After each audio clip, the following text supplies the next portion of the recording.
Hello everyone, welcome to aspirant pious classes. और हम लोग आज फिर से स्पीडी रिवाइज और सेल्फ का अगला सेशन लेकर के आए हैं जो आपके रैपिड रिवीजन के लिए आगामी प्रतियोगी परीक्षाओं के लिए काफ़ी यूज़फुल होगा। तो बिना समय गंवाए हम पहला क्वेश्चन देखते हैं। पहला सवाल है, भारत का राष्ट्रीय फूल कौन सा है? तो आपको पता है कि कमल हमारे देश का राष्ट्रीय फूल है। भारत में वित्तीय वर्ष किस तिथि से प्रारंभ होता है? वित्तीय वर्ष जो है वो 1 अप्रैल से शुरू होता है और वित्तीय वर्ष जो है वो समाप्त होता है 31 मार्च को, लेकिन वो शुरू होता है कब दोस्तों? 1 अप्रैल से। सहारा मरुस्थल कहाँ पर स्थित है? तो आपको पता है कि सहारा मरुस्थल जो है वो उत्तरी अफ्रीका में मौजूद है दोस्तों, ठीक है। तो और फिर अगला सवाल है, ऋग्वेद में पुरंदर शब्द का प्रयोग किसके लिए हुआ है? पुरंदर शब्द का प्रयोग ऋग्वेद में किसके लिए किया गया है? तो इंद्र के लिए किया गया है। कालाहारी रेगिस्तान कहाँ पर स्थित है? तो कालाहारी रेगिस्तान जो है दोस्तों वो है दक्षिणी पश्चिमी अफ्रीका में। ये कहाँ है? दक्षिणी पश्चिमी अफ्रीका में। और सहारा रेगिस्तान कहाँ है? तो ये उत्तरी अफ्रीका में है, ठीक है दोस्तों। कालाहारी रेगिस्तान दक्षिणी और पश्चिमी अफ्रीका में है। अगला सवाल है, गरसोप्पा जलप्रपात किस नदी पर स्थित है? तो गरसोप्पा जलप्रपात जो है वो किस नदी पर है? तो वो शरावती नदी पर है, ठीक है। आपको पता है कि मैं एक याद करने का तरीका बता रही हूँ आपको कि शराब पीने के बाद हमें क्या होता है? नींद आती है ना। तो सोप्पा प्रपात जो है, सोप्पा से समझ कर लीजिए कि सोना।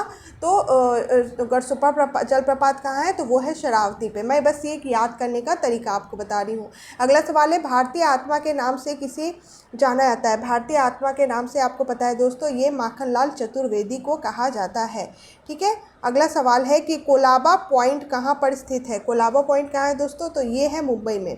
कोलाबा पॉइंट कहाँ है दोस्तों? मुंबई में। मुसोलिनी कहाँ के निवासी थे? मुसोलिनी तो ये इटली के निवासी थे दोस्तों। अगला सवाल है, हीरा का सबसे बड़ा उत्पादक राज्य कौन सा है? तो आपको पता होगा कि एमपी जो है वो हीरा का सबसे बड़ा उत्पादक राज्य है। सोना का सबसे बड़ा उत्पादक राज्य कौन सा है दोस्तों? तो ये है कर्नाटक। फिर अगला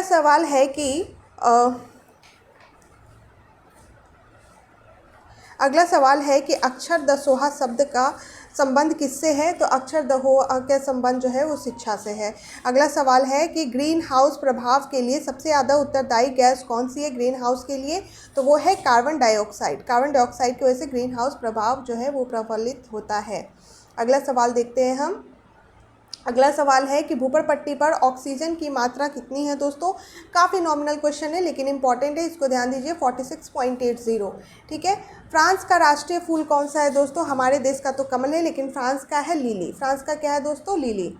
चांदी का सबसे बड़ा उत्पादक राज्य कौन है? तो चांदी का सबसे बड़ा उत्पादक राज्य है दोस्तों राजस्थान। अभी हमने पढ़ा हीरा का कौन सा है? एमपी। सोना का है कर्नाटक और चांदी का है राजस्थान। मैग्मा किस रूप से पृथ्वी से बाहर आता है? तो मैग्मा जो है वो पिघले द्रव्य के रूप में पृथ्वी पर बाहर आता है। थोरियम का सबसे बड़ा भंडार कहाँ पर है दोस्तों? तो थोरियम का सबसे बड़ा भंडार जो है वो केरल में, बिहार के राज्य केरल में। चैंपियन ट्रॉफी का संबंध किससे है? तो चैंपियन ट्रॉफी का संबंध आपको पता है कि यह क्रिकेट से है। अगला सवाल है कि नेत्रावती नदी किस ओर प्रवाहित होती है? तो नेत्रावती नदी जो है वो दक्षिण में प्रवाहित होती है। चाय का सबसे बड़ा उत्पादक राज्य कौन सा है? तो ये है असम, ठीक है। कॉफ़ी के लिए है कर्नाटक और चाय है असम। सुपरसोनिक विमान किस मंडल को हानि पहुंचाती है? तो सुपरसोनिक विमान जो है वो आयन मंडल को प्रभावित करती है। पानी के अंदर ध्वनि सुनने वाले यंत्र कौन है पानी के अंदर? तो वो है हाइड्रोफोन, ठीक है, हाइड्रोफोन। ऑक्सीजन एवं नाइट्रोजन दोनों मिलाकर कितने प्रतिशत मात्रा हवा में मौजूद है? तो ये 99% है। संगमरमर का सबसे बड़ा उत्पादक राज्य कौन है? तो वो है राजस्थान, ठीक है। चांदी का भी राजस्थान और संगमरमर का भी राजस्थान। थोरियम का कौन सा है दोस्तों? तो वो है केरल। अगला सवाल है, रुपया नाम का सिक्का भारत में सर्वप्रथम किसके शासन में ढाला गया था? रुपया नामक सिक्का जो है वो शेरशाह सूरी के द्वारा। चीन का शोक किस नदी को कहा जाता है? तो यह वांगो नदी को कहा जाता है। अगला सवाल है, भारत में अद्वैत का सिद्धांत किसने प्रस्तुत किया था? ऑप्शन देखते हैं।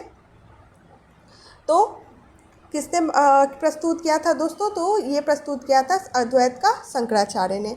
सूर्य की ऊर्जा का स्रोत क्या है दोस्तों? तो सूर्य के ऊर्जा का स्रोत जो है वो है नाभिकीय संलयन। ठीक है। भारत के किस राज्य में सबसे अधिक लिग्नाइट कोयला मिलता है? लिग्नाइट कोयला किस राज्य में मिलता है? भारत के किस राज्य में? तो वो है तमिलनाडु में लिग्नाइट कोयला। भारत के किस क्षेत्र में सबसे कम वर्षा होती है? तो आपको पता होगा यह लेह में होती है। गायकवाड़ कहाँ का शासक था? तो गायकवाड़ जो है दोस्तों वो बड़ौदा का शासक था। अगला सवाल देखते हैं। मदन मोहन मालवीय के द्वारा किस विश्वविद्यालय की स्थापना की गई थी दोस्तों? मदन मोहन मालवीय के द्वारा तो ये की गई थी बनारस हिंदू BHU की स्थापना हुई थी दोस्तों। शिव समुद्रम जलप्रपात किस नदी पर है? तो शिव समुद्रम जो है वो है दोस्तों कावेरी पे। किस पे है? कावेरी पे। सेब का सबसे बड़ा उत्पादक राज्य कौन है? तो सेब का सबसे बड़ा उत्पादक राज्य जम्मू कश्मीर में है। केसर का सबसे बड़ा उत्पादक राज्य कौन सा है? तो ये भी जम्मू कश्मीर ही है। शरीर की सबसे बड़ी हड्डी कौन है? तो आपको पता है कि ये जो है वो फीमर है दोस्तों। ठीक है, जो हमारे टांग में होती है। और सबसे छोटी स्टेपिस जो हमारे कान में होती है। अगला सवाल है कि यूरेनियम का सबसे बड़ा उत्पादक राज्य कौन है? तो यूरेनियम का सबसे बड़ा उत्पादक राज्य जो है वो है झारखंड में। कहाँ है वो? झारखंड में है दोस्तों।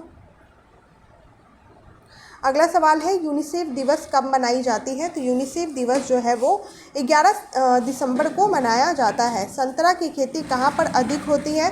तो ये नासिक में अधिक होती है। पंचायती राज का सबसे छोटा अंग है कौन सा दोस्तों? तो ये है ग्राम पंचायत। अगला सवाल है हमारी आकाशगंगा की आकृति किस प्रकार की है?